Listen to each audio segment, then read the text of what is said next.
Are you the type of golfer that casts from the top of the backswing, loses your wrist angles, hits maybe the ground before the golf ball and loses a ton of distance? Then stay tuned to this video because I've got one of the best training aids on the market to help cure all those aspects. So let's first of all just go through the training aid itself. So it's 33 inches in length, so it's obviously very short, perfect if you want to do this indoors, at office, at home, or you haven't got time to get to the golf course or the driving range. We've got like a cartridge here that flies up and down, obviously with some resistance, and we've got a stopper at the end so we can hear this sort of contact that it will make through when we start to swing the this club itself. We've got up to 5 discs which are different weights, so we can add more weight in, take some more weight off, really adapt it to maybe your swing speed and maybe what you're wanting to try and get out of it. So this trainer really caught my eye. I think it was on Instagram when I first saw it, so I jumped onto the website and had a little look, and straight away the first words on that website is, this is the best golf release trainer aid out there, guaranteed. And that really caught me. I thought, wow, yeah. And then I read into it a little bit more and I thought, yeah, that's something that a lot of my pupils,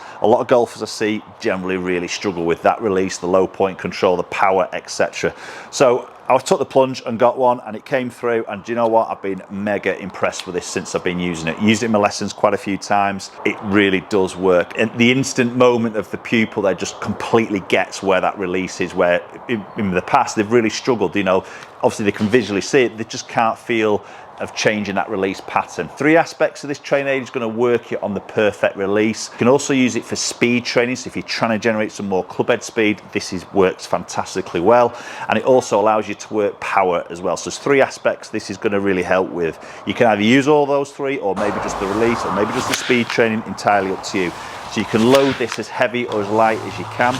We've also got some elastic bungees here, which again, you've got up to 4. Some are different torques and some are different pound in strength. So we can either put 1 in, 2, 3 or 4, or the different strengths in there. So you can really dial this in as per. And I think that allows it to be perfect opportunity for all types of golfers to benefit from this training aid. Whether you're a senior golfer with maybe not a lot of club head speed, trying to generate some more, or you're the golfer who has lots of speed, then you can still use this to get that release there, or if you're trying to build power or speed itself. What you typically used to see a lot of is, you know, as you cast it, you can see that noise all happens way too early there.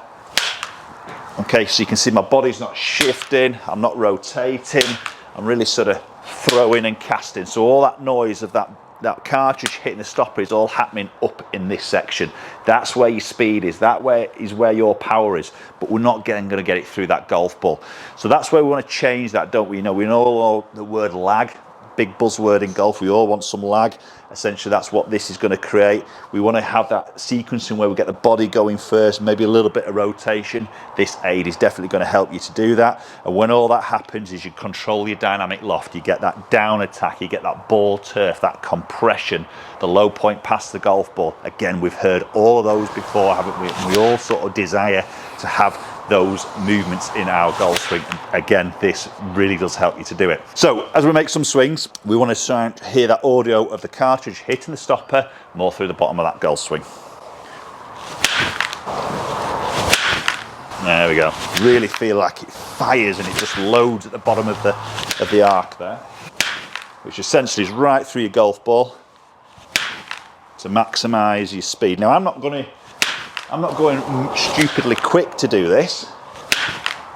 The feels I get there is that I go very early with the body, very much turning, feel like I'm just waiting for this a little bit, my arm's a little bit quieter, and then I'll let it go. To me, in my mind, it feels like it's past the golf ball. Obviously, I can hear the clicker happening right through that impact area, but essentially, and more importantly, it's not happening up and back here. So if we make that sort of casting movement that I see so many golfers do, we tend to get some numbers or some impact positions like this.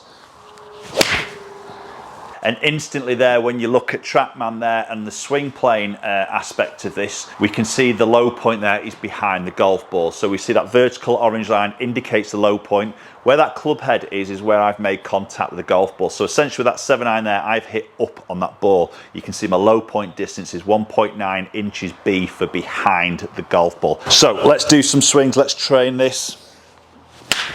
Get that noise, get that feedback. That's it, wait, be patient with the arms, let the body really sort of drive.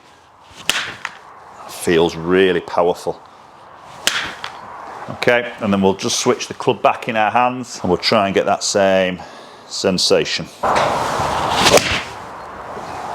And that's a nice, solid, completely different ball flight there and what we've just seen. And again, jumping back to TrackMan, look at that graph we've just looked at. You can see now that vertical orange line now is to the right hand side of that club head. So the club head's where we made contact, low point is that vertical orange line. So you can see low point distance now 3.3 inches A for after impact. That's that down attack, that's that compression. So we just look at a couple of numbers between those two shots. This is the one where I felt like I casted the golf club, so you can see my attack angle positive 2.2, so I've hit up on that as we saw.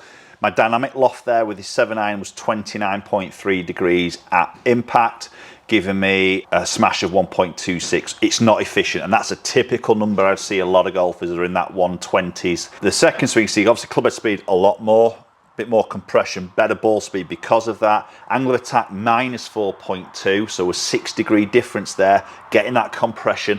That's changed now my dynamic loft to 22 degrees, 7 degrees less with the same golf club. The smash now goes up to 1.36, exactly where we want to see it. Now the smash doesn't go up because the club head speed is high, it's gone up because there's a better relationship between club speed and ball speed. So what I'm putting into it and what I'm getting out of it as a ball speed, I'm much more efficient. So as I mentioned, you can use this for many multiple aspects. You know, the release I think is a big one for many golfers there, but if you are wanting to create some club head speed, then obviously you can load this up and do some power training, some speed training as well. One of the best training tools I've come across, and I'm going to carry on using this in my daily coaching routine.